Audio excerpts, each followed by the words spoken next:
Our next contestant is Henry Downs. Henry, come on up. Henry's a PhD candidate in the Department of Economics, advised by Casey Buckles within the College Arts and Letters. In the mid-20th century, the baby boom changed everything about American life. And you probably have an idea of this is about World War II. Soldiers got home, they got married, they started having lots of kids. There's not much else to say, right? Not quite.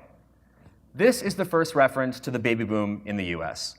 It's from Life magazine, and the title is A Boom in Babies. In 1941, they're fighting a birth rate war with Hitler.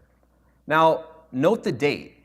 This article was published December 1st, 1941, 6 days before Pearl Harbor and the US's entry into World War II. Now, birth rates had started to actually tick up as early as the mid-1930s in the depths of the Great Depression. So what's going on here? In my research, I shed new light on the origins of the baby boom by exploring a previously unexamined cause, the rise of the labor movement. Now, the first thing you should ask me is, what do labor unions have to do with fertility? Well, what if I said that you could expect a 10 to 20% raise, stronger job protection, and generous benefits like health insurance, paid leave, and a pension plan? Now, these were exactly the kind of economic gains that unions were winning for workers in this period.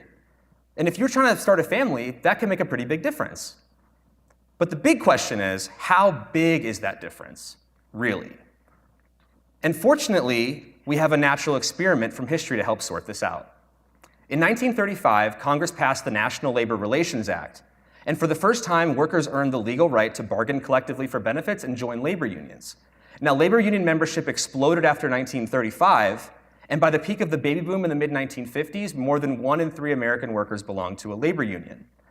But this wave of unionization didn't affect all places equally. And if unions are a big part of the story, we might expect that places that had higher fertility might have also experienced a bigger dose of union growth. So is that actually the case? To help get at this, I construct the first estimates of union membership rates in US counties using archival data. And using these data, I estimate that birth rates grew by about 2 times as much in areas that had stronger union growth, and that's after accounting for a lot of factors that might otherwise influence fertility. So why should you care?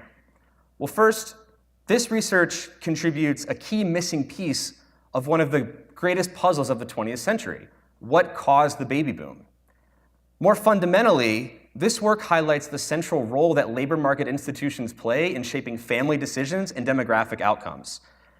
Lots of people today facing increasing economic uncertainty are worried about starting a family. My research suggests that without accounting for increasing labor market precariousness, we're unlikely to solve our demographic challenges. And so $2,000 from 3 Minute Thesis could buy me a lot of daycare, but think about what increasing wages could buy all of us. Thank you.